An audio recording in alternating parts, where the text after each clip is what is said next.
Hello বন্ধুরা, তোমার জন্য আবার নিউ ইনফরমেশন নিয়ে চলে এলাম। দিল্লি পুলিশ কনস্টেবল 2024 নতুন ভ্যাকেন্সি আসতে চলেছে। তোমরা ভিডিওটা লাস্ট পর্যন্ত দেখো। তোমাদের এজ, কোয়ালিফিকেশন, সিলেকশন প্রসেস কি সব এই ভিডিওর মাধ্যমে তোমরা জানতে পারবে। আর যদি তোমরা এই চ্যানেলে নতুন হয়ে থাকো, চ্যানেলে সাবস্ক্রাইব করে বেল আইকনটা ক্লিক করে দেবে। তোমরা দেখতে পাচ্ছ আমি এখন আছি এসএসসির ওয়েবসাইটে। তোমাদের অনলাইন অ্যাপ্লিকেশন এসএসসি থেকে করানো হবে। একটা আরটিআই করানো হয়েছিল, আরটিআই থেকে রিপ্লাই কি দেওয়া হয়েছে ওই রিপ্লাইটা তোমাদেরকে দেখিয়ে দিচ্ছি।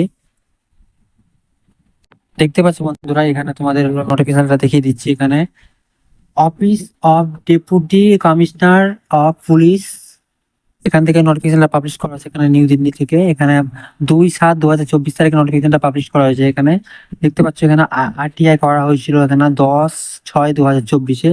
তোমাদের এখানে ভ্যাকেন্সি এখানে কনস্টেবল পদে তোমার 5,512টা ভ্যাকেন্সি আছে।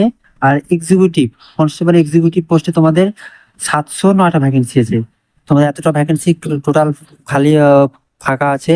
টোটাল তোমাদের হলো 6,000+ ভ্যাকেন্সি খালি আছে।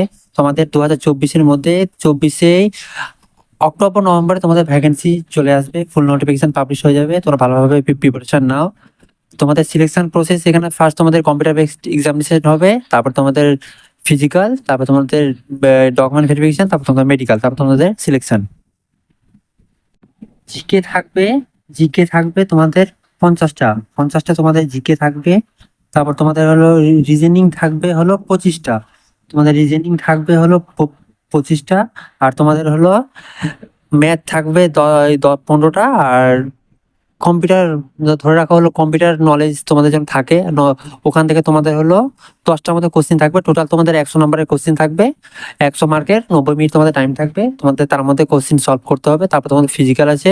ফিজিক্যাল তোমাদের হলো হলো 1500-1600 মিটার রানিং হবে, 6 মিনিট তোমাদের টাইম থাকবে। তারপর লং জাম্প, হাই জাম্প আছে। তারপর এটা কমপ্লিট হয়ে যাওয়ার পর তারপর তোমাদের ডকুমেন্ট ভেরিফিকেশন হবে, তারপর তোমাদের সিলেকশন হবে। আশা করছি তোমরা সবাই বুঝতে পারছো বন্ধুরা।